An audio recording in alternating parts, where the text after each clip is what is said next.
what we're going to do. All right, so this is chapter 5, and chapter 5 deals with adultery and the unclean woman, and Solomon is teaching these lessons to his son.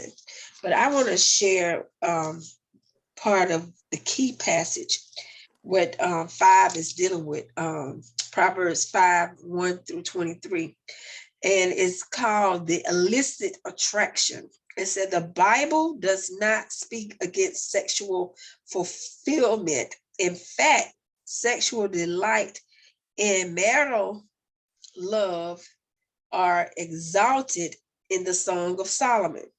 The Bible does, however, speak against sexual sin. One of the warnings that runs through Proverbs is to avoid the immoral woman. The warning acknowledges the power and attractiveness of illicit sex. At certain times in life, adultery is a great tragedy, for it has severe consequences. People risk all that they have built over a lifetime: marriage, family, ministry, respect, honor, when they commit adultery. Sexual sin can be very appealing, almost an overwhelming temptation. The way out is to rejoice in one's marriage and to be satisfied with one's spouse's love. Sexual fulfillment is always depicted in the Bible as within the boundaries of marriage. To violate the commitment will lead to pain, grief, and self-destruction. So we have always throughout the Bible, it tells us that the wages of sin is death. But tonight, like I said, this is dealing with something we see is common, something that happens every day. I'm not gonna lie, I done been adulterous, I done fornicated, because I was not always saved. And that's what people got to understand. When you turn your life back over to Christ, it's certain things that have to change. It's a process. It might not happen overnight. Now, if I get on here and tell you a lie, girl, I ain't never had them desires, I would be lying to you. And you know, the truth sets you free. It's something that is here, it's something that is coming, and it's something that is dealt with every day. As a matter of fact, every second, every minute, somebody is probably being tempted to engage in certain activities. But like I say, you know, as you learn, then the stronger your willpower become, so that you can say no. And that's the thing. You just have to learn how to say no. But now, if you're a baby in Christ, I ain't gonna tell you go hang around something that you used to doing and tell you that, oh, you ain't gonna want it no more. That'll be crazy. You have to find those ways of escape. And like I said, the more you read your word, the more you get closer to God, the more you'll see that different things that you did before, or different things that you tolerated before, you no longer tolerate, or you no longer entertain. But like I said, it is a process. So they did a whole article about adultery.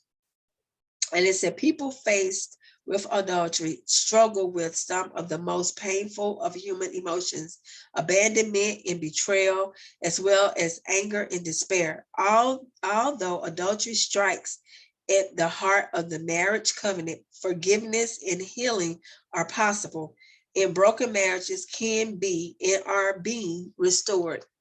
It says the rise in frequency, general eliminates of human behavior suggests that as many as 1 man in 2 and 1 woman in 4 have had extramarital affairs. There have been several major changes in our culture which have impacted marital fulfillment. Many individuals have did not have their own emotional needs met as they were growing up, and they approached marriage with painful emotional defects that they subconsciously hope will be filled by their spouse. These individuals are in may enter marriage needing and then demanding more affection, attention, and affirmation than any one person can give. In the changing work environment, men and women frequently work in um, minister in close contact with each other, which can lead to emotional and physical intimacy. Marriages are often stressed with the pressures of the careers of each spouse. Excessive and unrealistic work demands can cause burnout, anxiety, and depression for the individual involved. And finally, an increasing number of Christians are falling victim to individuals with a history of sexual infidelities. Other factors, such as a family history of physical and sexual abuse, in early exposure to pornography, as well as a family history of alcoholism, can contribute to marital infidelity. Certain marital styles seem to increase the risk for marital unfaithfulness. Intimacy avoidedness is a marital pattern where the spouses pick on each other and criticize each other in order to keep emotional distance in the relationship. Conflict avoidant is a pattern in which emotional distance is created because neither spouse wants to discuss marital disappointments and unhappiness. As a result, both spouses settle for a less than fulfilling marital relationship. Both marital styles fail to nurture the individual spouses and leave the partners vulnerable to looking outside the marriage for their emotional needs to be met. Stressful circumstances like the death of a loved one or a serious accident or illness can also cause a marriage to be vulnerable to infidelity. Other stressors that can create vulnerability are family transitions, such as a pregnancy or the last child leaving home, and life changes such as relocation or a change in employment. So it's telling us that basically a lot of stuff we do, and even when we're going into a marriage, stems from childhood, family history, and behaviors and patterns that we have already been accustomed to or introduced to.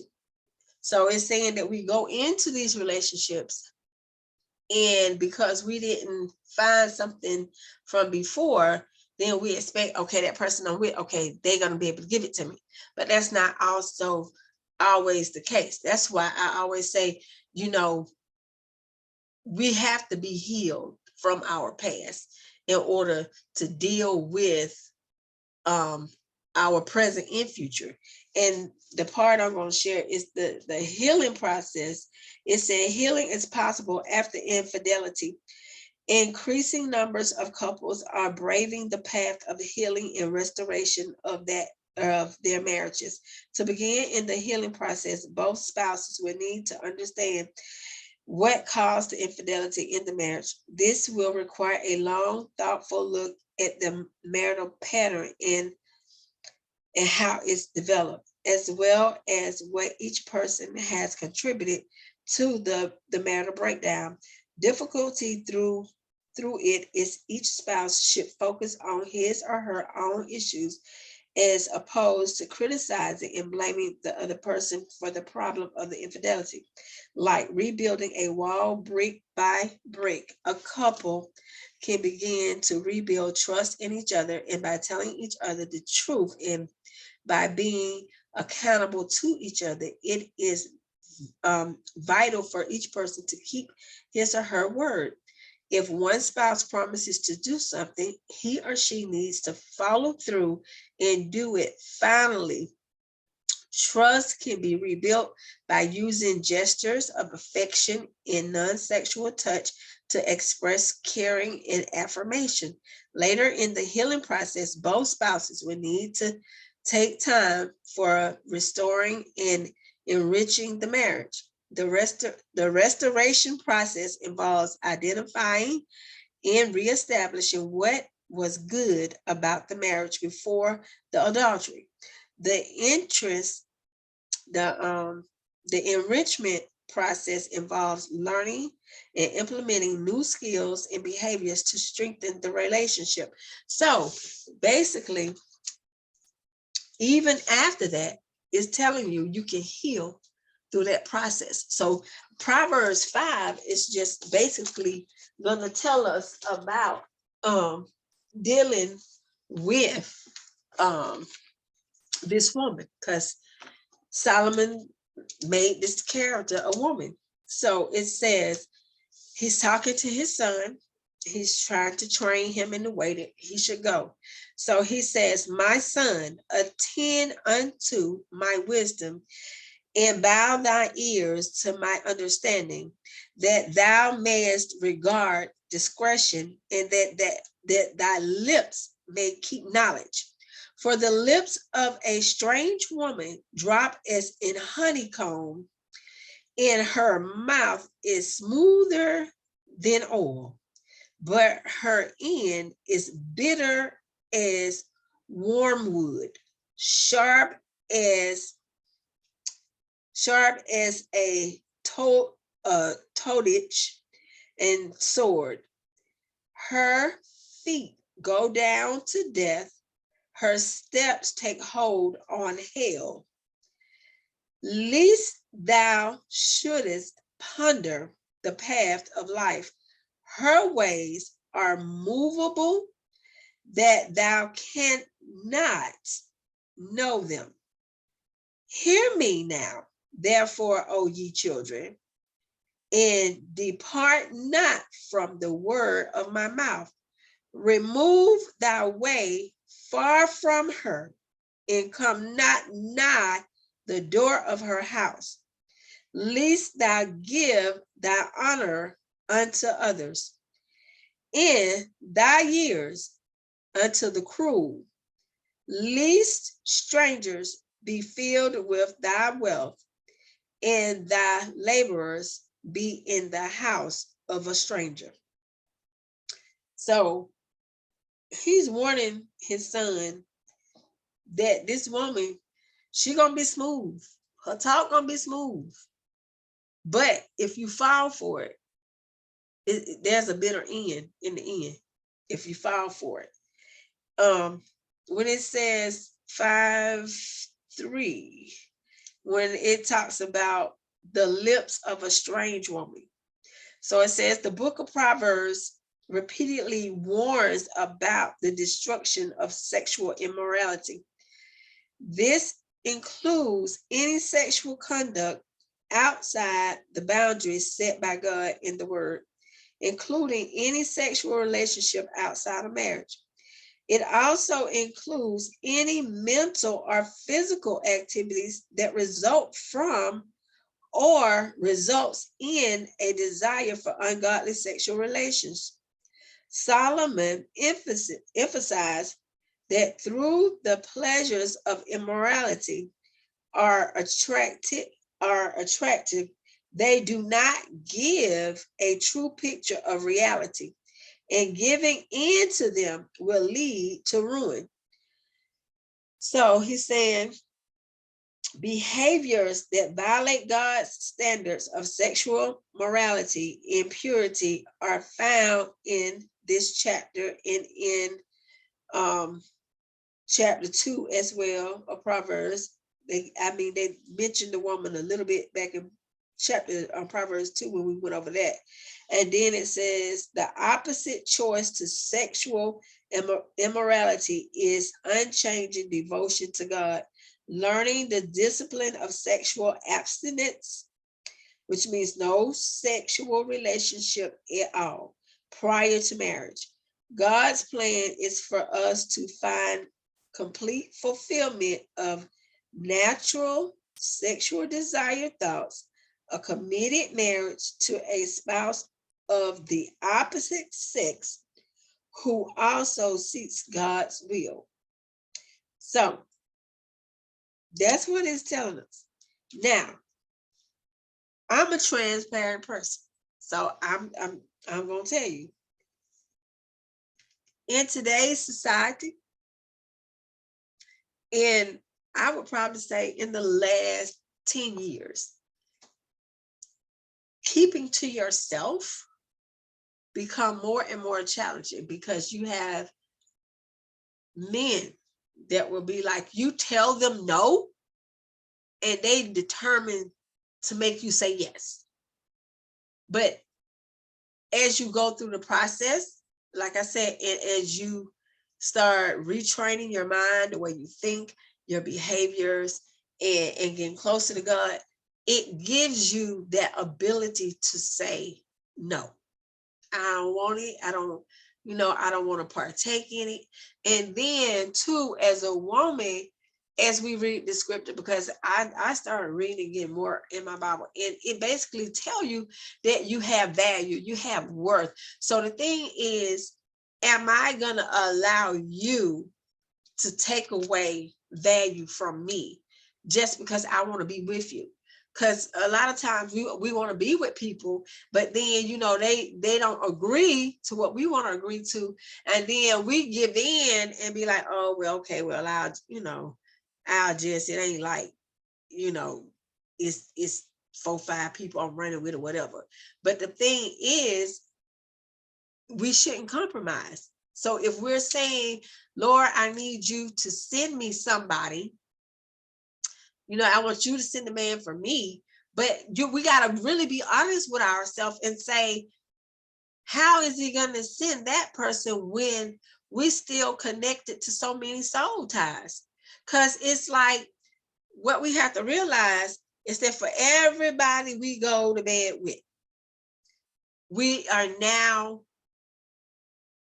a soul tie to that person. And then what happens is that person might do something that you really, really like or whatever. And then now we go into the next person, and then they might do something that you really, really like. But how am I going to get a husband when he got all this competition from all my other soul ties that I did not supposed to be with? Because I'm over here not valuing myself as the word of God say I should value myself. Because he says this body is our temple, and we should protect the temple, and there's a certain way we should keep the temple. So we shouldn't be engaging in any and everything that helps break down our temple, and the thing about it is, soul ties become emotional ties. I mean, whether we realize it or not, it become emotional ties. And then we start finding ourselves attracting the same stuff that we really don't want, because it's in us. So we got to learn how to get, Lord, I need you to release me of all my previous soul ties, God. I need you to release me of all of them. I need you to forgive me for the sin, and forgive me for committing adultery. Forgive me for doing fornication. Lord, cleanse me and make me whole again. We actually have to repent and tell the Lord, I need you to remove all my past boyfriend, lovers, or whatever we want to call them.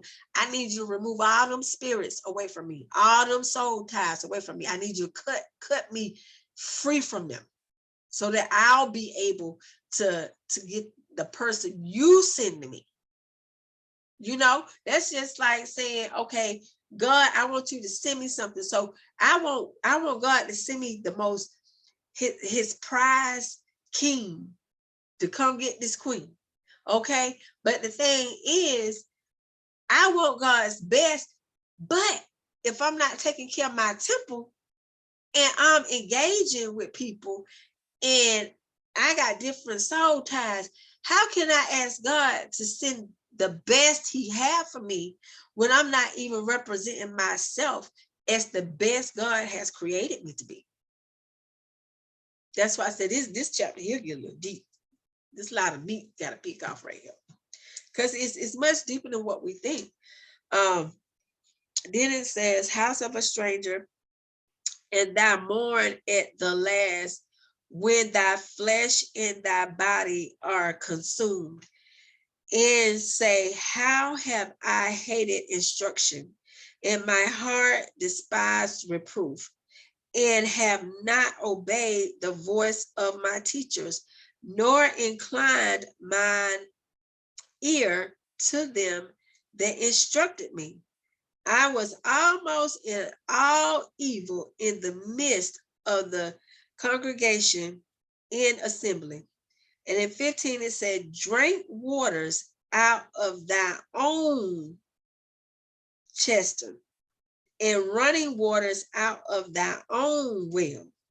Let the fountains be despised abhorred in rivers of waters in the streets. Let them be only thy own and not strangers with thee. Let thy fountain be blessed, and rejoice with the wife of thy youth. Let her be as the loving hind in pleasant roe. Let her breast satisfy thee at all times, and be thy ravished always with her love. And why wilt thou, my son, be ravished with a strange woman, and embrace the bosom of a stranger? For the ways of man are before the eyes of the Lord, and he pondereth all his goings. And that stops at 21. But it says you got to look at where it says, drink waters out thy own chester. It said, a man's source of affection in love should be his own wife. Neither man nor woman should seek a sexual relationship outside the bonds of their own marriage. Sexual enjoyment in marriage is legitimate, appropriate, and God-given. A spouse should be considered a special gift from God, cherished with pleasure, purity, and thanksgiving. So basically, when he blesses us with a spouse, we're supposed to cherish the spouse. That's a gift. It's a gift from God. We're supposed to take care of that gift. That's supposed to be one of the most precious gifts that he give us, is that somebody to enhance us, to motivate us, to encourage us, to be there for us, to support us. So why would you mistreat your gift? Because if your gift do all those things for you, why would you mistreat your gift? So God, God is saying that, when he gives us a spouse, then we gotta cherish it. We're supposed to treat it as a gift. So that's what they actually mean when it said drink waters at their own chester, because he's saying, you stay at your own house with your own woman. Ain't nothing else out here for you. If I bless you with a wife, or I bless you with a husband, you don't need to be somewhere with a stranger. Because that's just like God coming, giving us a gift, and we be like, God, this gift right here, I'm tired of it. I'm tired of this gift. I want a new gift. I want to go over here and play with Tommy or Sue gift. I want to go play with their gift. This gift getting old. It don't work like that. If he bless you with somebody, that's who you're supposed to stay with. That's your neck bone, your backbone, your backup plan. That's your ace. That's your ride or die. That's who you stick with. Because that's the person that's going to have your best interest. You go out here and you want to play with Sally and Lil John and Toy, and then guess what? You find out Sally and Lil John, they ain't even that friendly. They two-faced, the backstabber. They really ain't got your best interest whatsoever. Now you don't went over here with them and then I messed up your real for secure thing at the house. You done messed it up, risking it on them over here. Because they're like old people said, the grass is not always greener on the other side. And that's what it's telling us. This is why it's dealing in Proverbs, it made her a woman. So it's telling us she's going to be attractive. She's going to be smooth. You're going to like her, like you're going to fall for her. But if you do, it's a consequences behind it. It is. So when it said 5:21, when it said the ways of man are before the eyes of the Lord, one reason Proverbs gives for resisting sexual immorality is that God sees and knows everything we do. That's what kills me with people. What you do in the dark, it eventually comes to the light. And the thing about it, what you do in the dark or the light, still God see it. No matter how dark it gets. God still know what you're doing. He still see what you're doing. He know it.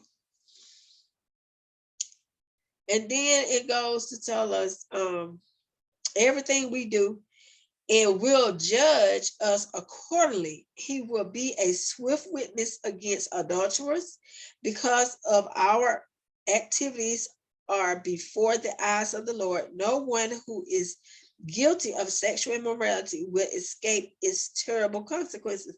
And there's a lot of consequences out here.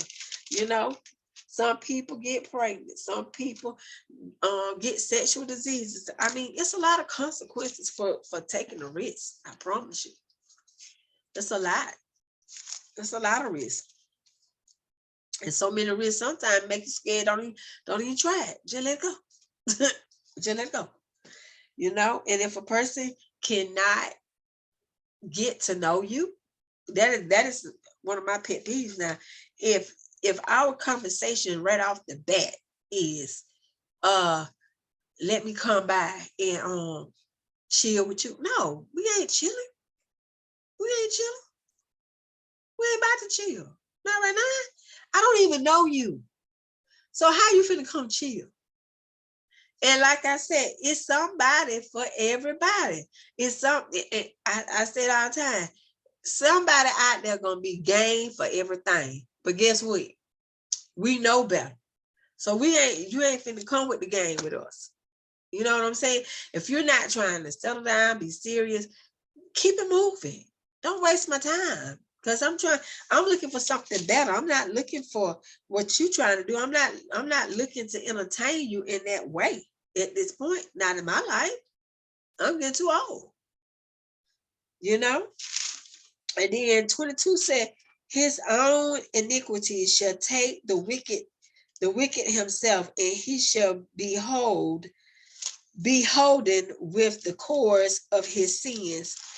He shall die without instructions, and in the greatness of his folly, he shall go astray. So basically, and that's chapter 5. That's why I told you it was chapter 5 very short, but it got a lot in it. And basically, he's saying that he's gonna go astray. You're gonna basically lose yourself. You're gonna lose yourself, and technically it's not even going to be. It ain't even going to be worth it. So, chapter 5 just shows us like sometimes the Proverbs use sexual imagery of figuratively. So like the woman, the folly, at other times sexual references, in order to give us a better picture of the literal imagery that he's talking about in the Bible. And like I said, Proverbs, a lot of Proverbs, it is referred to as a woman. In this chapter, we saw that the powerful imagery warning against falling prey to the forbidden woman. So this woman with this honeycomb lips and smooth tongue, she's forbidden. It's like forbidden fruit. Just like God was telling Adam and Eve, you can eat all this, but do not touch the fruit on this tree. And that's just like I don't work with women. You know, women, it's like, don't touch this fruit. This fruit belongs to somebody. This man is married. That's a forbidden fruit. You don't need to partake in it. It's not yours. Nothing good will come of it. So let it go. So it's dealing with that. And then it said we will also see a strong affirmation of married sexual love in the Bible, with an emphasis on the privacy of the sexual relationship as God intended it to be.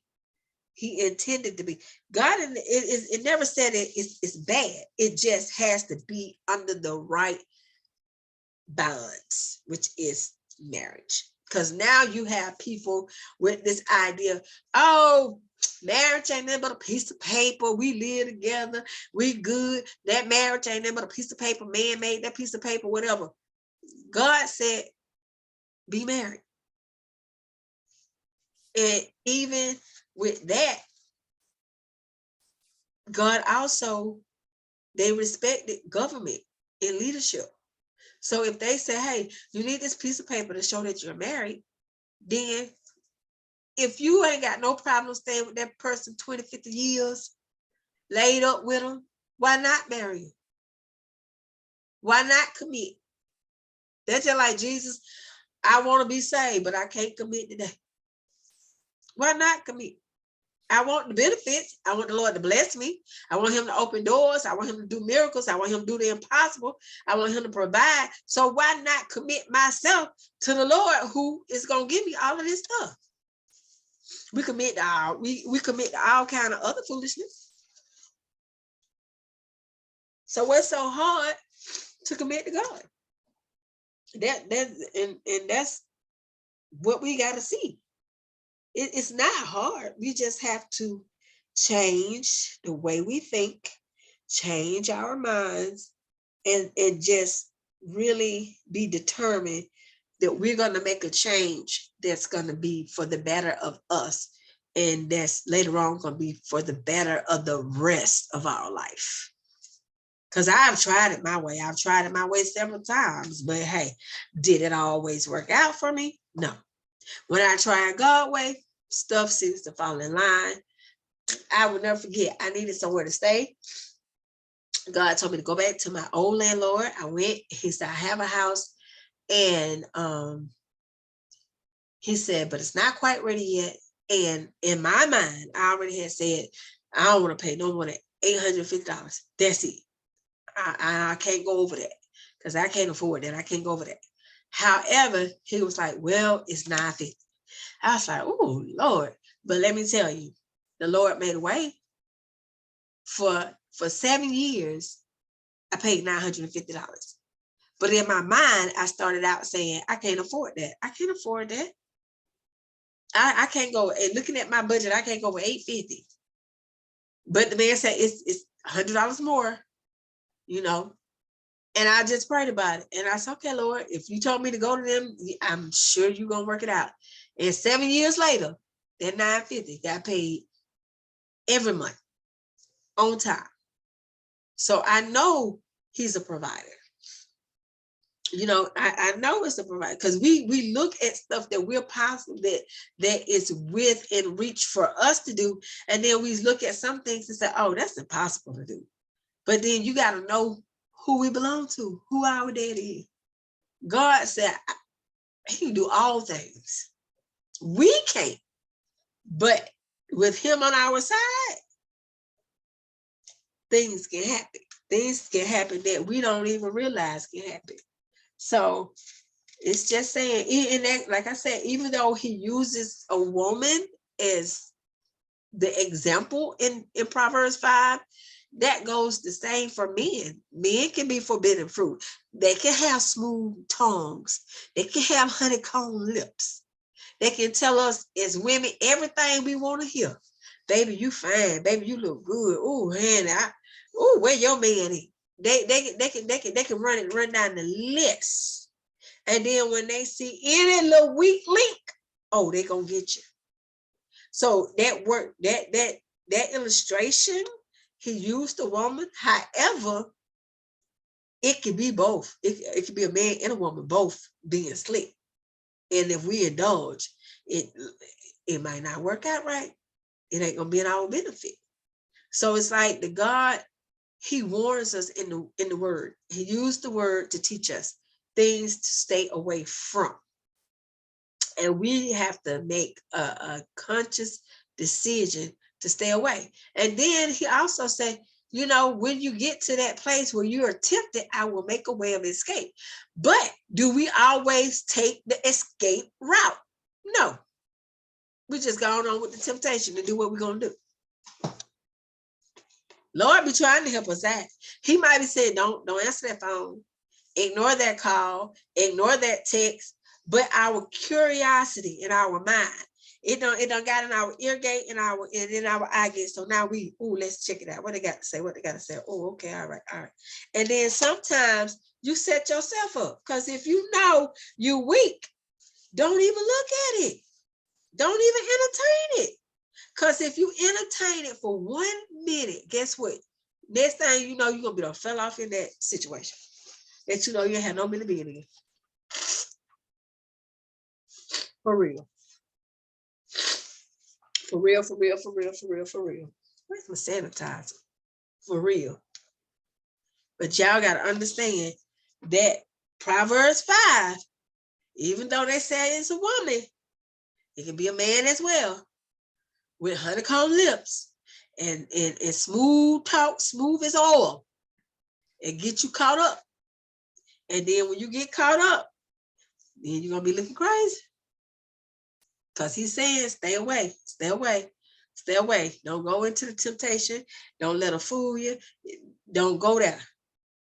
And even if I give you a husband or wife, then you need to stick to your own, stay in your own wife's bosom. Don't go over there and be in the bosom of of a stranger. You stay in your own wife's bosom. They might make it look good. They might dress it up a little bit more, but guess what? It ain't better than what I already gave you. So don't underestimate, because the thing about it, when God gives you something, when he give you that gift, he's giving you what you gonna need.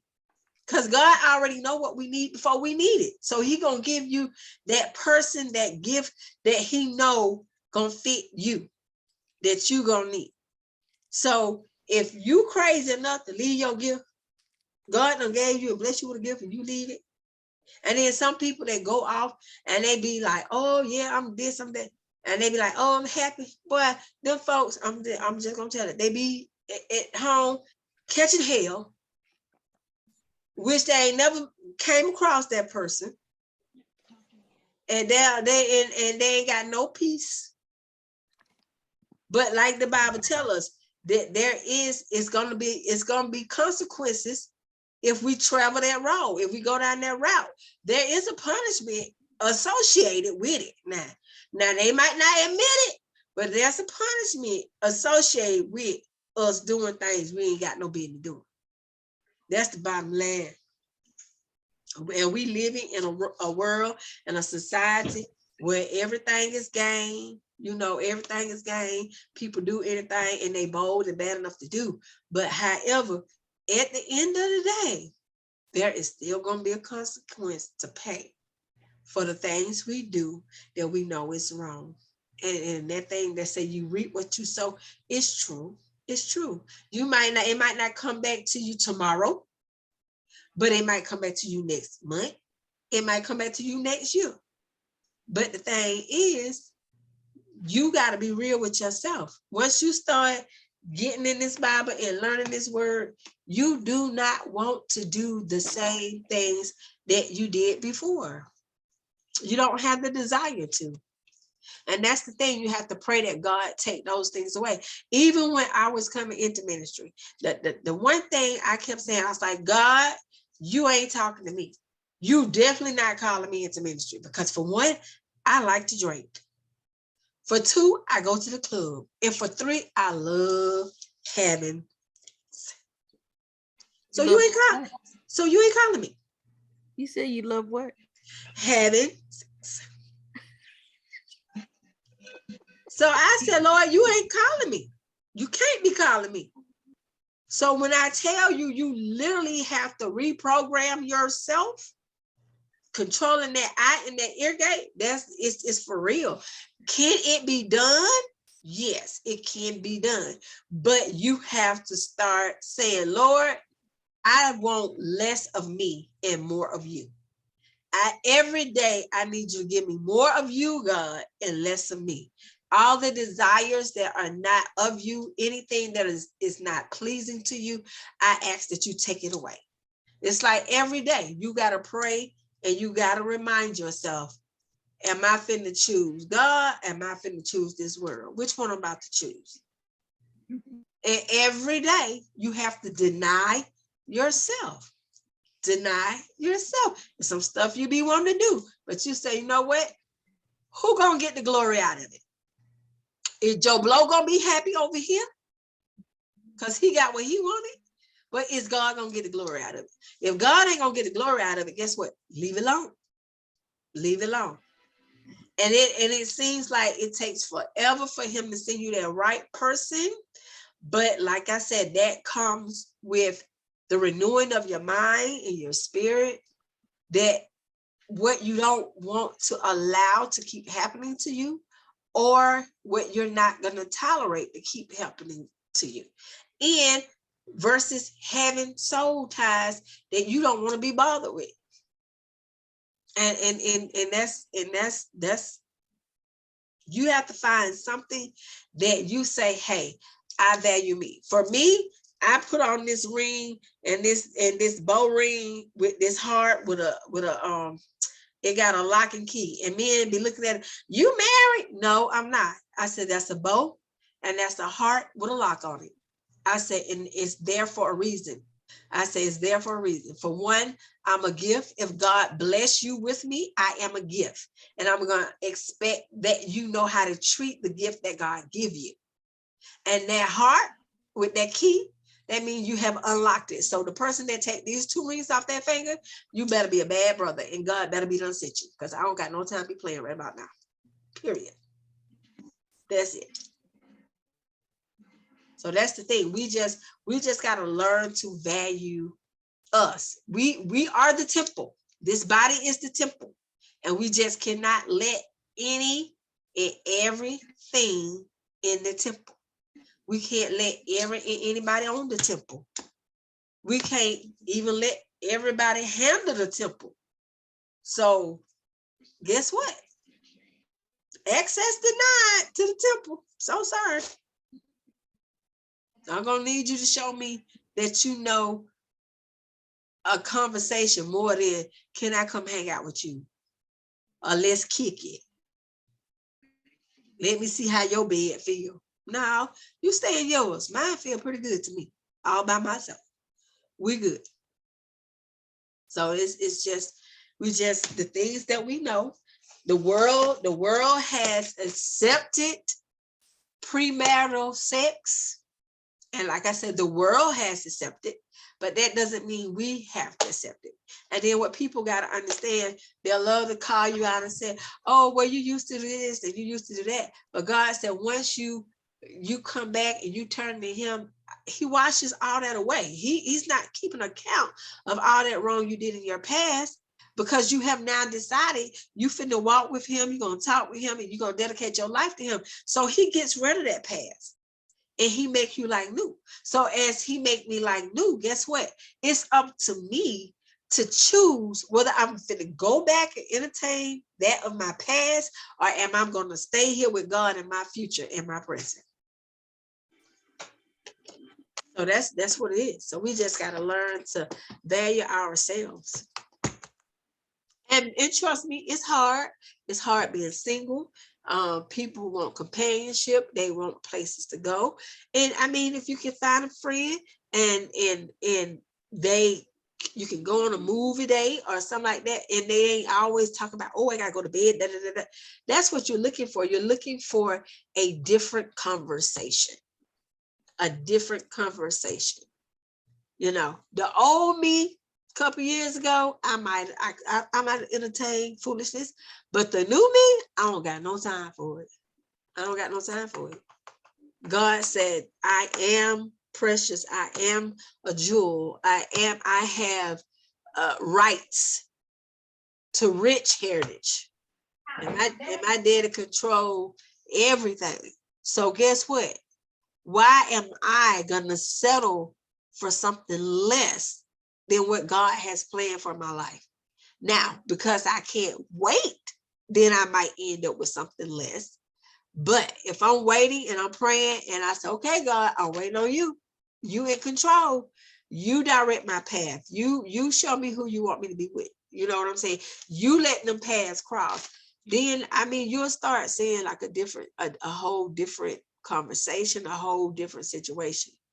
And that's what we got to look for. We got to look for the same people that are like us, that are different, not of this world. They're in the world, but not of this world. That's what we got to start paying attention to. There's a lot of us out there that want to be different. We don't want to accept what the world is telling us. There is a norm and that we got to do this and we got to have that. We want to know what God has for us. What can my life be if I fully trust and depend on him and lean not to my understanding? Will he give me that peace, that joy, and that happiness that is talked about in the Bible? I absolutely believe so, 100%. But we got to get our minds and heart sold out to God. And then protect this temple, this body he has given us, and control what goes in that eye and that ear gate of ours, so that we don't be tempted and we don't fall for the honeycomb lips and the smooth oil talker, and wait for what he got for us. And then I promise you, when he give it to us, it's going to be better than what we could ever imagine. All them deadbeat relationships we don't have, we're going to be looking like, what?